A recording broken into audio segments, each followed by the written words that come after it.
Assalamualaikum warahmatullahi wabarakatuh. Perkenalkan, nama saya Tio Rafandi, NPM 1931 060072.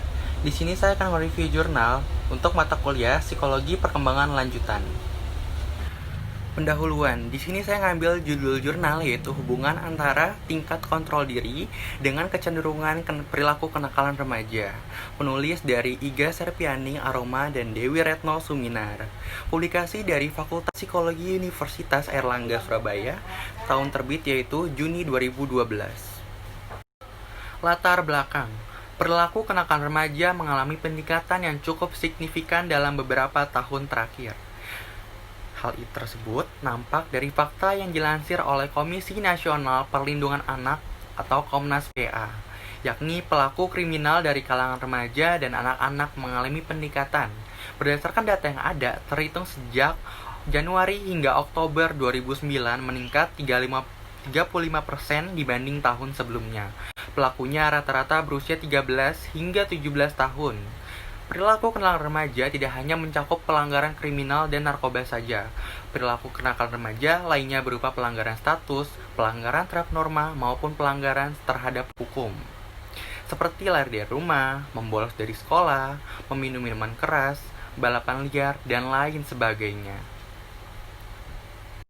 Penelitian Komnas HAM atau KPAI di 33 provinsi pada bulan Januari hingga bulan Juni 2008 menyimpulkan 4 hal.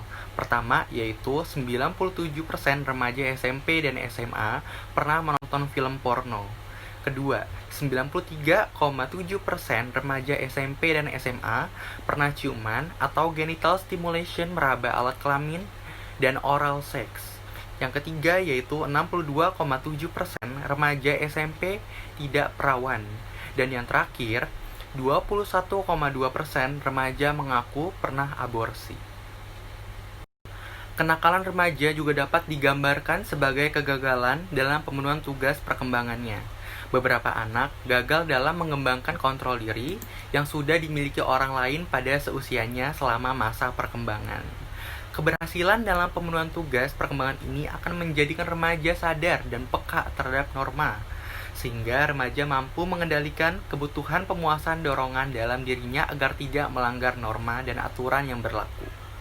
Sedangkan kegagalan dalam tugas perkembangan ini akan menyebabkan remaja menjadi individu yang kurang peka terhadap aturan dan norma yang berlaku.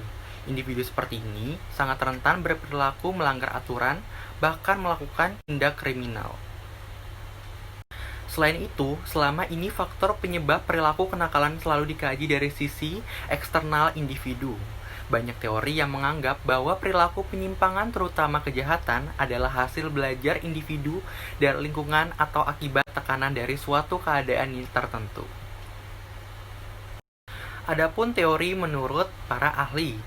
Menurut Sentrock, kenakalan remaja merupakan kumpulan dari berbagai perilaku remaja yang tidak diterima secara sosial hingga terjadi tindakan kriminal. Lalu yang kedua dari Becker, menyatakan bahwa pada dasarnya setiap manusia memiliki dorongan untuk melanggar aturan pada situasi tertentu. Tetapi, pada kebanyakan orang, dorongan tersebut biasanya tidak menjadi kenyataan yang berwujud penyimpangan. Lalu yang ketiga dari Hevigers, menyatakan bahwa salah satu tugas perkembangan remaja ialah bertanggung jawab sebagai warga negara, mencapai tingkah laku yang bertanggung jawab sosial, serta berkembang dalam pemaknaan nilai-nilai yang ada di masyarakat. Lalu yang keempat ada dari Haster dan Aspern, mengatakan bahwa kontrol diri merupakan salah satu komponen krusial dari perkembangan psikososial pada masa kanak-kanak dan masa sebelum masuk sekolah.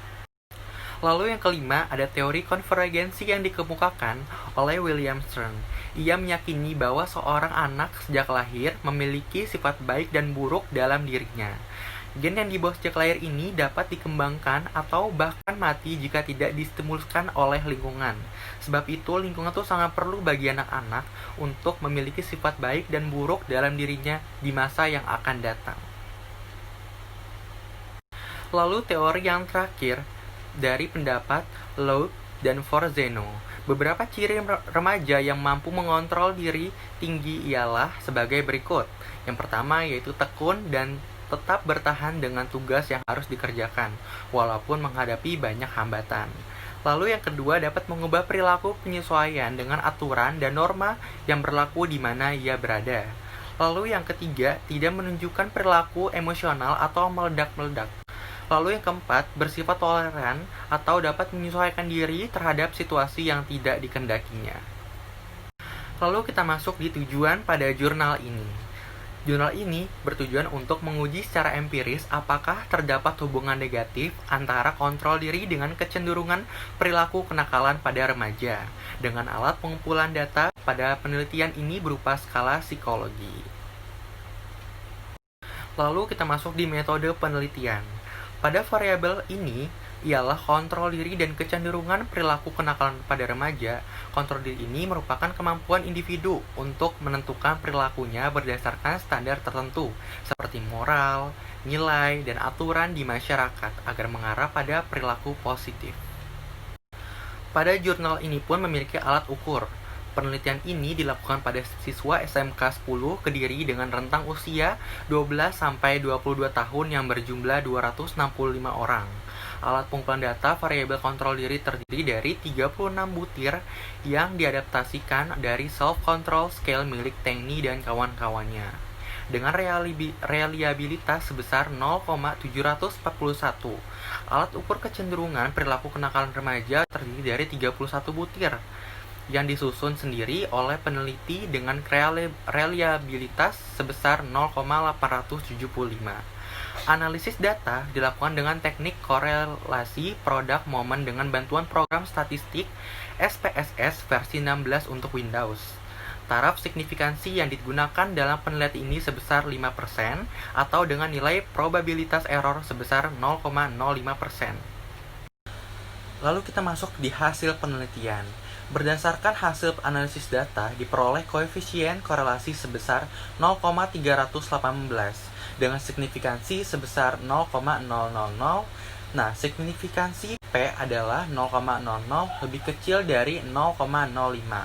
Angka tersebut berarti hipotesis 0 atau H0 ditolak dan hipotesis penelitian HA diterima. Artinya semakin tinggi skor kontrol diri, maka semakin rendah kecenderungan perilaku kenakalan remaja. Begitu pula sebaliknya, semakin rendah skor kontrol diri, maka semakin tinggi kecenderungan perilaku kenakalan remaja. Korelasi sebesar min 0,318 menyatakan bahwa korelasi antara kontrol diri dengan kecenderungan kenakalan remaja berada pada rentang sedang.